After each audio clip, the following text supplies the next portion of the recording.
Welcome to another video from Autogaragelife, and we've got the car in the garage today because we're going to be installing, finally, a new stereo and head unit.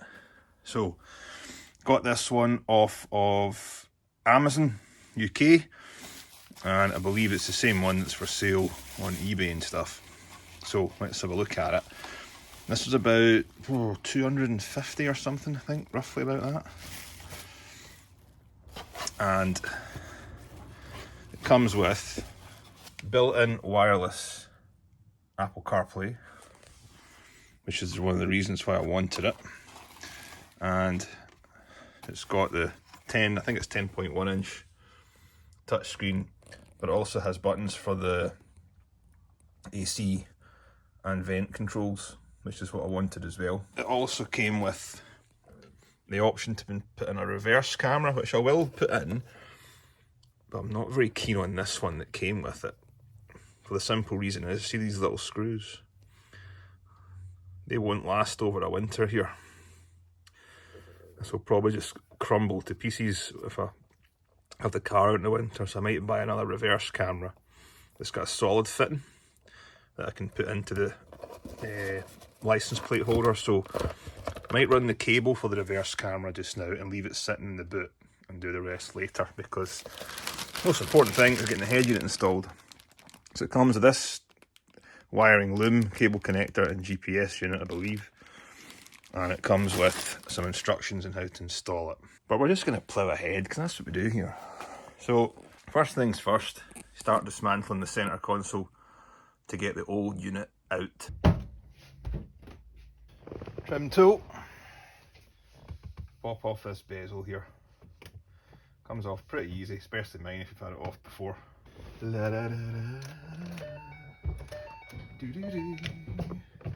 To remove the centre console, lift this up, and it literally just pops out because it's just a plastic covering that will just lift out if you're careful and gentle. If anyone's seen some of my short videos, you'll see I've had this out already in my car. Super careful taking it out so as not to damage my lovely new spray paint.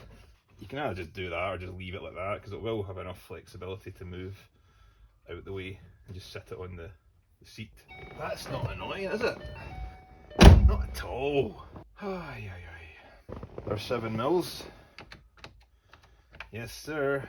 Almost forgot, before you remove this completely and take the power off, turn your volume all the way down and your heating or your fan all the way up. Make sure it's on. Turn it all the way up before you remove the unit. Come out the front and disconnect your battery. It's an 8mm bolt. There we go. So that unit just comes out as one single face plate. 4 here. 1, 2, 3, 4, and then another 4 here. 1, 2, 3, 4. I need this one out first. This looks pretty straightforward. One connector at the top. Alright, so with this there was 3 connectors. I've managed to get all 3 out without removing the unit because it was quite tight. There's an antenna and then 2 regular push and pull connectors, and with the antenna I just grabbed it, yanked it back, and it came out. So let's see if this comes out in a winner now.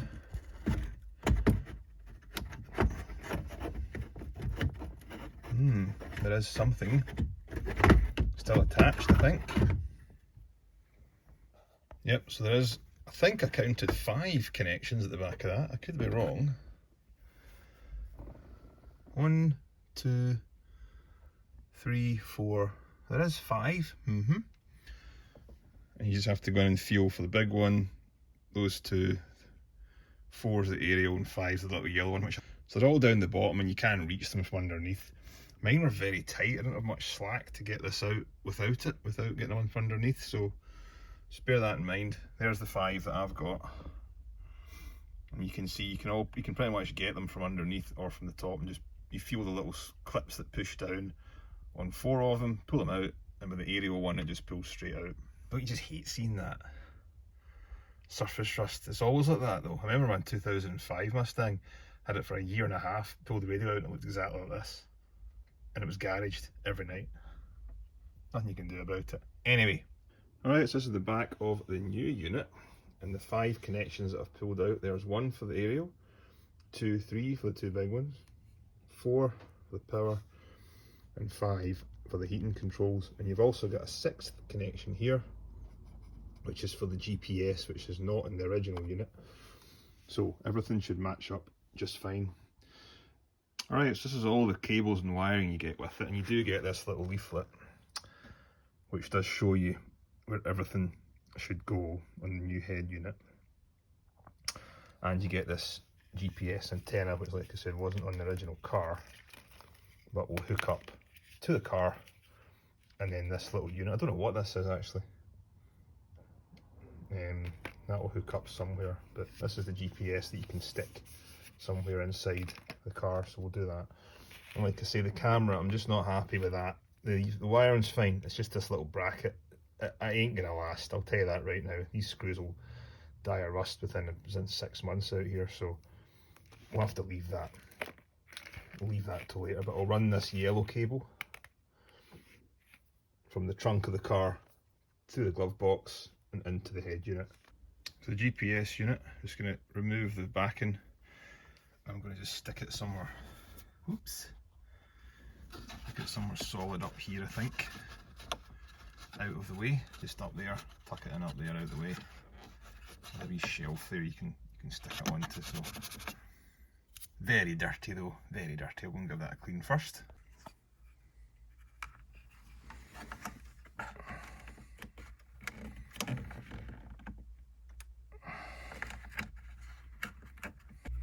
So that's not happening.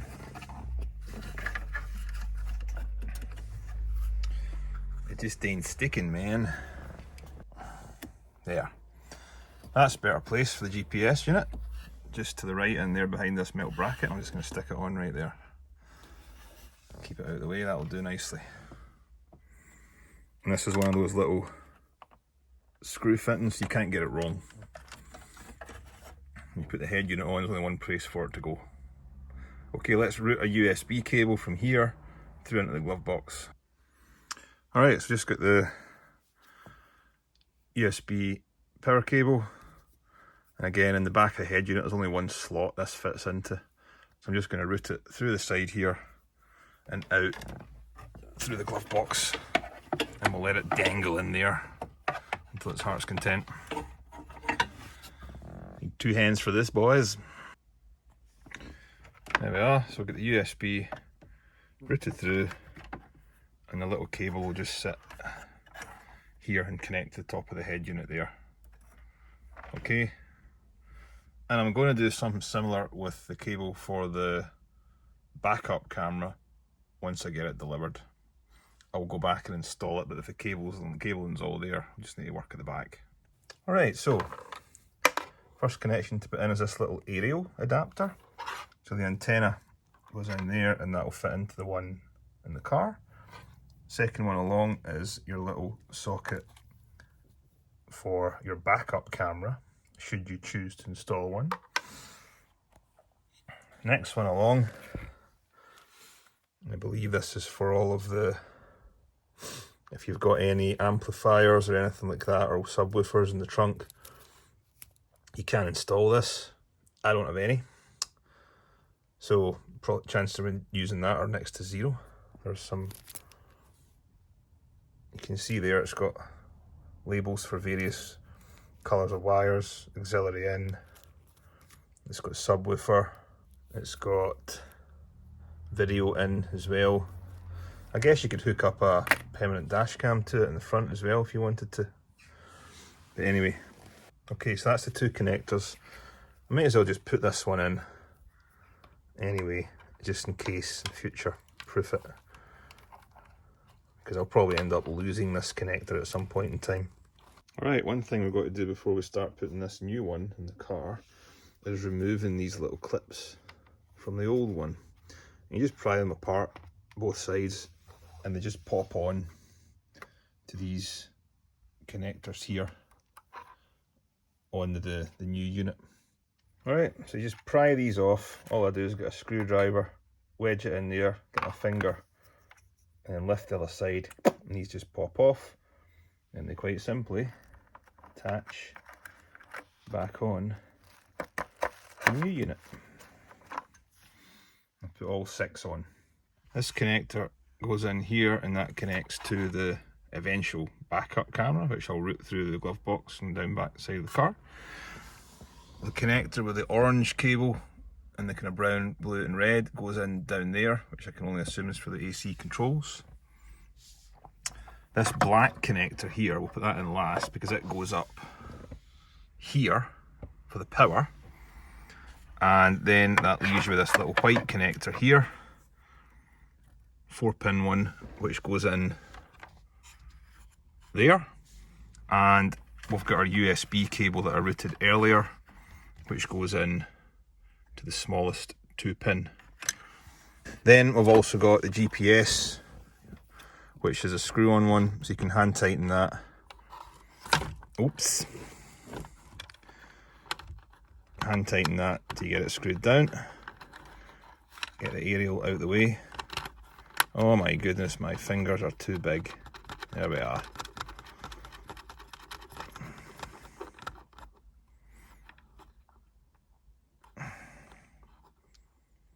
There, that's fine. Okay, this other connector with the 3 pins, that one right there, is for a second USB cable, which says on the instructions driver recording, so I can only assume you can connect that to some form of dash cam, which I don't have. So we'll just leave that one out just now. We don't really need that just now for us anyway. So we'll go ahead and connect the rest. This could be a bit footery.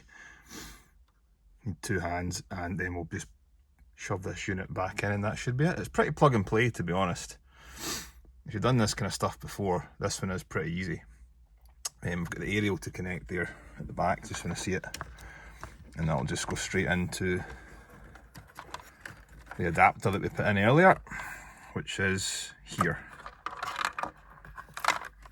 That aerial just goes into this adapter, and that's us good to go. So we'll hook all that up, put the unit in, and we'll turn the car on and see how we get on. Okay, once we've got everything hooked back up inside the car, unit's hooked up properly, reconnect your battery, 8mm socket, and on with the ignition. Let's give it a shot. Okay, we're all hooked up at the back, just like we described. Everything should be in. This cable here, by the way, that was powered into the LCD screen for the car, doesn't seem to have anywhere to go, so let's give it a shot. And advice from me is, don't push it in to its final resting place until you've tested it, because sometimes these clips are easily broken when you take them out, so give it a shot first. This is me trying it genuinely now for the first time. Okay, we're starting it up. Android is starting. We have power, which is a good thing. Oh, hello. What have we got here? Woo! What's this here? What have we got? Let's check the power button first of all. Okay, that works. Turns back on. Okay. Alright, so it's working, it's playing music, and it's working the air conditioning and all the rest of it.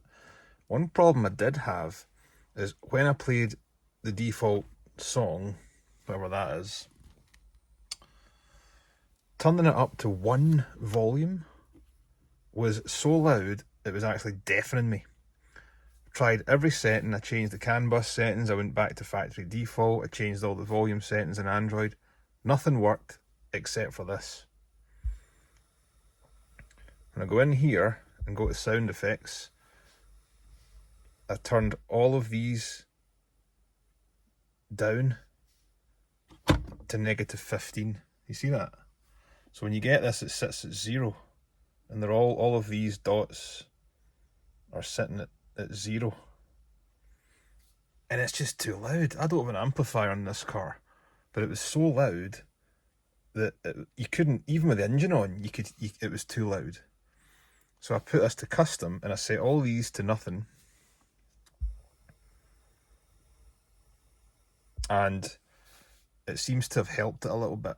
And it seems to be a lot more responsive now. And I turn the engine on and play music, which I'm not going to do here, obviously, because I'll get caught out for copyright. It's bearable. So all I can do is test it out and see, and try it and see how I get on, because you only really know once you're driving around, don't you? So that's been the only issue. But in general, this has got kilometres per hour. We work in miles per hour here. It's also set to Chinese time, which I'll need to fix. Right, so just pop that back in, and there's only 2 screws, and all these are left over, because you only need the 2 at the bottom there. And then just pop your centre console back on, and we should be good to go. And the satisfying bit of peeling that cellophane off, I'm going to leave right until the end. Alright, so I've been messing around with these themes. I didn't quite like the one that had the car on it, so it looked like a BMW, and it was in kilometres and just bugging me. I don't need that. So what you do is, to get into themes, you go to apps, anywhere you want, and you press theme.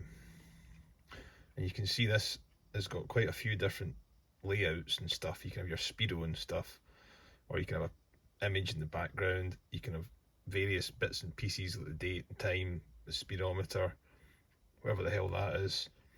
And it seems to always be like kind of BMW i8 icons they have here. I don't know what the hell it is, but it's some... Or there's an Audi, look, check it out.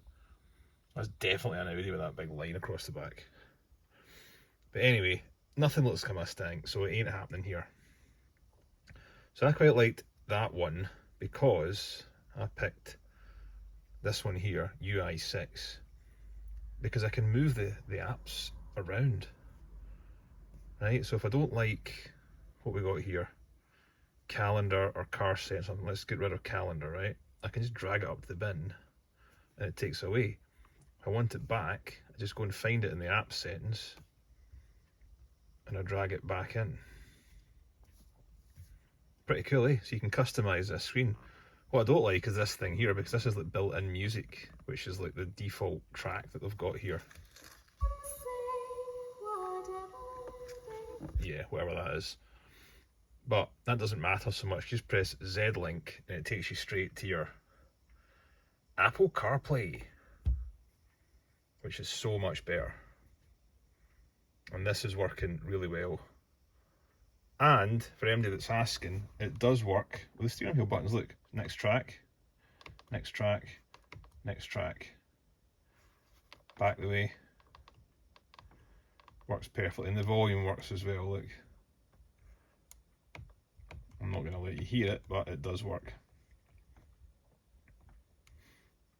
And the volume works as well. Look, there it is. Look, see that? I'm flicking on the tracks as well, so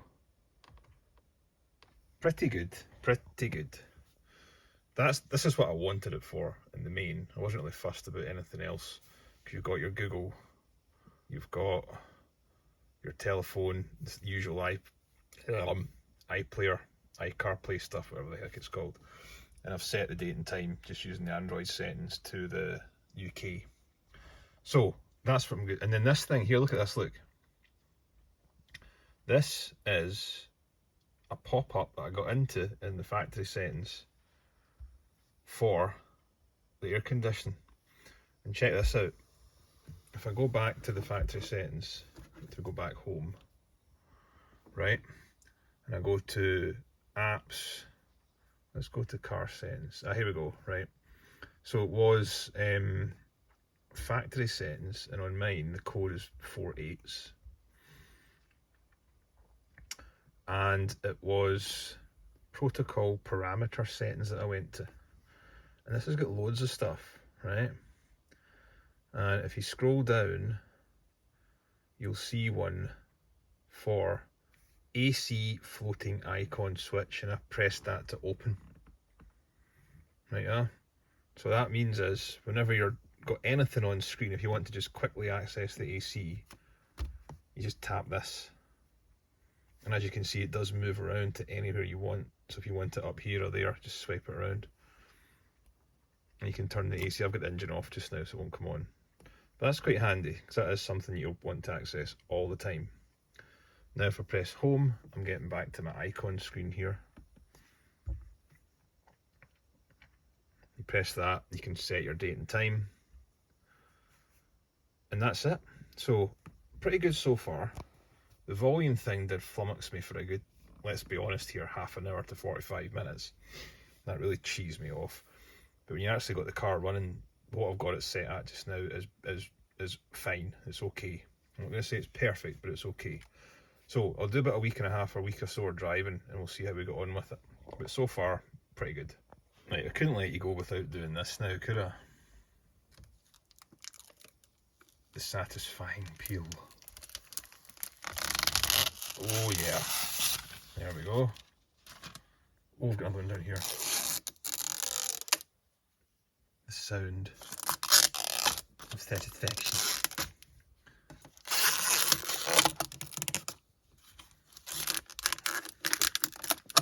There we go. And that looks pretty good. Let's zoom out a bit and I'll show you better.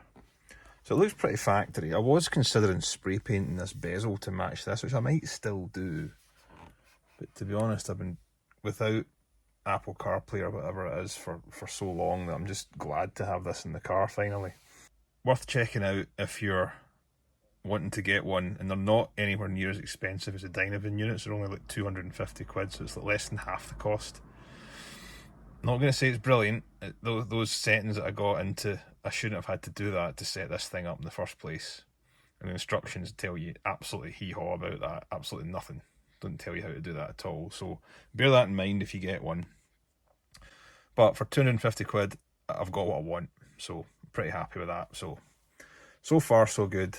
I might do another video update after about a week or so to see how I got on with this, and I'll let you know. Alright, so it's been about week and a bit, a couple of weeks since I installed this, and it's been pretty good, I must admit. It has been good. What I did find though was that I did have to adjust this equalizer up a little bit. So when I first showed you this, I had all these down at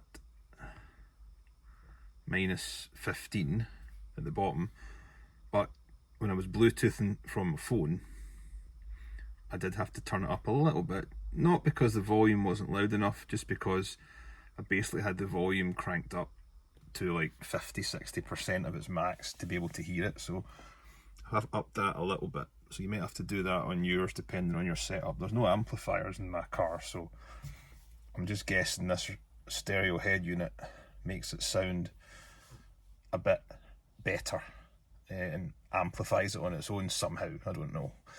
But I've settled on this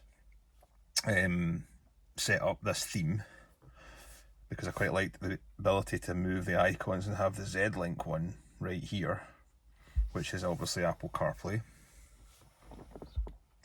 And when you connect that, it's pretty quick. When I get in the car now, it just connects automatically, and you can just drive away, and I can press Z-Link and Apple CarPlay will pop up without this. This will happen kind of in the background as you're starting the car. There we go, connecting. It just goes like that straight away. It does take a few seconds when you start the car up here, but by the time I've got the car out of the garage and starting driving, this will kick in, which is pretty good. So overall, it's been good. It's been a lot better than I expected. One thing, yesterday when I was driving, I tried to adjust the volume with the physical volume knob down here, and nothing happened on screen. It wouldn't go up, it wouldn't go down. I had to use these buttons here to get the volume to go up and go down. When I turned the car off and started it back again, this started working, and it's only happened once. Our other Android head unit that I've put into the BMW, you can go and check my other videos if you want to see the install for that one. It does similar things sometimes, that when you start it, the screen will be completely black, but you kick in a couple of buttons or restart the car and it'll be absolutely fine. And it only happens once every so often, not to the point where it bugs you so much that you want to return the head unit or anything like that. So this screen is very responsive. I'm very surprised at that. I didn't think it would be, but it is. And it's got loads of different features for internet. I've connected it up for web when I'm next to the house, and it does work really fast. YouTube works fast on it as well. But you know, you do need a web connection or a router connection, Wi-Fi, to make it work. Can't remember if there's a SIM option in these, to put a SIM card in the back, so if you wanted that on the go. It's never been something that's bothered me though, so it's not something I'm going to look into. The built-in navigation, when you press it, goes to Google Maps. So without Apple CarPlay, you can still get Google Maps with it, which I'm assuming is what the GPS unit's hooked up to. Yeah, but overall, very pleased with it. I'm still in two minds whether to paint this around and match this colour, but to be honest, I'm happy with it installed just now. I don't want another day or two without it, so maybe do that another time. But pretty happy with this. So drop me a like, leave a comment below if you've got this or want to ask any questions about this, and I'll see if I can answer them. But yeah, stay tuned for the next video. Thank you for watching. Ciao.